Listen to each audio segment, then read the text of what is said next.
At one time, there was 2 hardware stores in Dumont.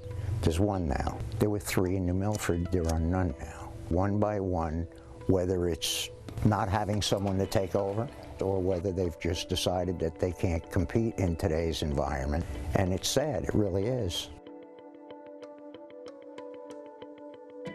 I would be very disappointed to see places like this go away and lose out to the competition of the big stores.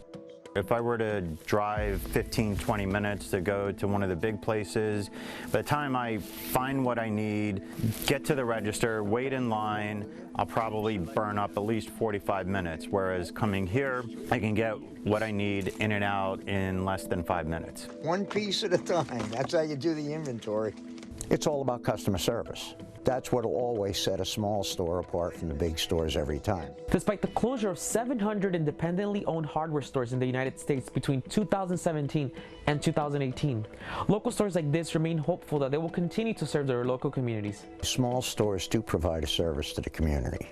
When things go wrong, when the weather goes wrong, you're available. I wouldn't want to tell you over the years how many times I've been here at 2 o'clock in the morning because somebody's basement started to flood and their pump quit or whatever. But that's part of it. You are the community. The community is you. You're all one. When the time comes when this is just no longer the thing to be doing, I'll just retire. But maybe not.